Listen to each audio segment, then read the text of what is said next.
The tensile test. First test, material with yield point phenomenon. In the first tensile test, a plain carbon steel with yield point phenomenon is to be tested. This is the test piece. It has a cylindrical test region with an original diameter of 10 mm and an original gauge length of 100 mm. Within this test region, distance marks have been drawn at regular intervals.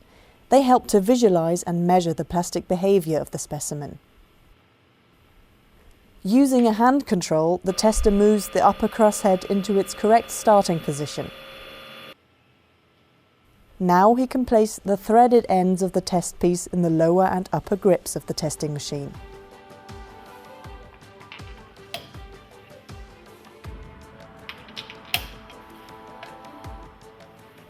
In the next step, he swings the extensometer into its working position and checks that everything is correctly prepared. Then he selects all necessary testing parameters on the control computer. Ready. The test starts and the extensometer's sensor arms are carefully pressed onto the test piece. This way, the gauge length can be measured throughout the whole tensile test. The gauge length is displayed at the bottom right-hand corner of the screen. At the beginning, it amounts to 100 mm. During the tensile test, the test piece is slowly and constantly elongated with a standardized speed. The force that the test piece opposes to the imposed elongation is recorded and can be seen at the bottom left-hand corner of the computer display. The material behavior can best be observed in a force elongation diagram. The force F is being plotted upwards on the vertical axis, the elongation delta L towards the right on the horizontal axis. At first, the force rises rapidly. Force and elongation are proportional and form a steep, straight line in the diagram. In this area, the material behaves elastically. If the test piece were to be unloaded from this area, it would spring back completely to its original length. In materials with yield point phenomenon, the end of the elastic area can be seen clearly. The plastic deformation starts abruptly and is accompanied by a sudden drop of force. If the test piece were to be unloaded now, it would not spring back to the original length, but instead show a permanent elongation. In the next stage of the tensile test, an almost constant force level with slight fluctuations occurs. This phenomenon is called the LòNG effect. After a certain strain, known as the LòNG strain, the force increases again. The material opposes an increasing force against the imposed elongation. It strain hardens. Up to the point of maximum force, the test piece is strained uniformly along its length. This means that the test piece gets longer and thinner but keeps a cylindrical shape.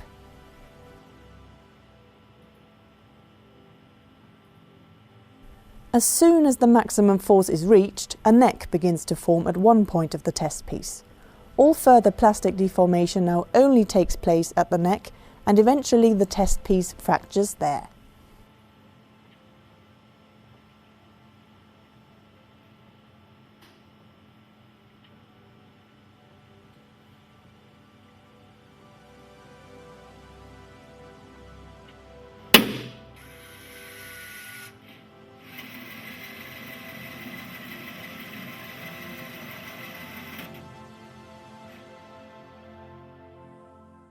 In the recorded force elongation diagram, the force FEH at the upper yield point can clearly be seen. This is the highest force the test piece can sustain elastically. FEL is defined as the force at the lower yield point, Fmax as the maximum force. Using these forces, the strength properties of materials can be calculated. The upper yield strength REH is calculated by dividing the force FEH by the original cross-sectional area S0. The lower yield strength REL is defined in a similar way. The maximum force divided by the original cross-sectional area is called tensile strength RM. In the last step, the tester swings the extensometer back into its resting position and removes the broken test piece.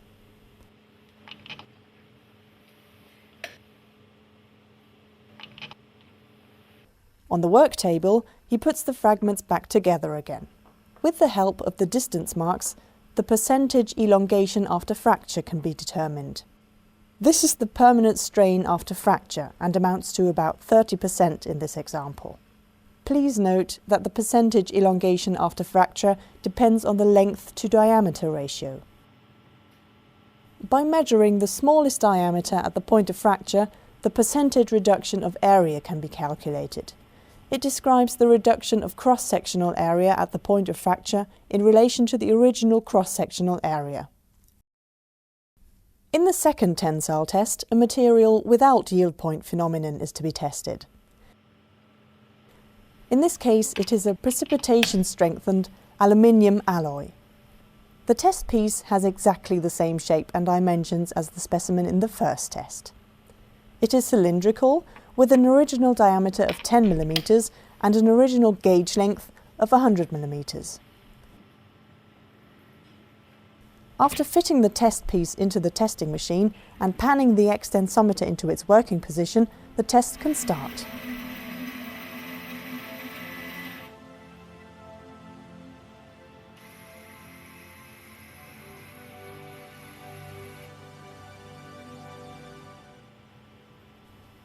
The initial linear curve in the force elongation diagram again shows the elastic behavior of the material.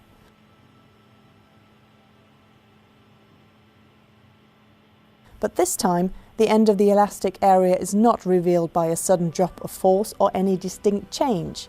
There is a smooth and gradual transition from linear elastic behavior to plastic deformation.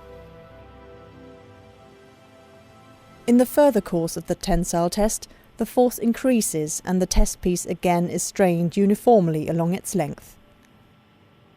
At the point of maximum force, a neck develops, and all subsequent plastic deformation is confined to this neck until fracture finally occurs there.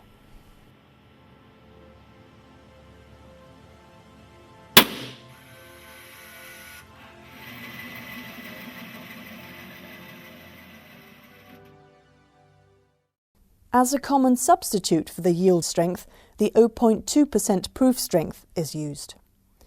It is the stress that causes 0.2% of plastic deformation in the material. And this is the way to calculate it. First of all, the elongation that corresponds to 0.2% of strain has to be computed. For an initial gauge length of 100 mm, the result is 0.2 mm.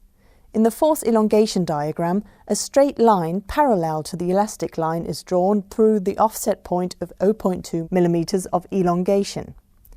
The force at the intersection point of the offset line with the force elongation diagram is designated as Fp 0.2. This is the force that causes a plastic strain of 0.2%. The 0.2% proof strength, Rp 0.2, is equal to Fp 0.2 divided by the original cross-sectional area S0. Tensile strength, percentage elongation after fracture, and percentage reduction of area are calculated in the same way as in the first test.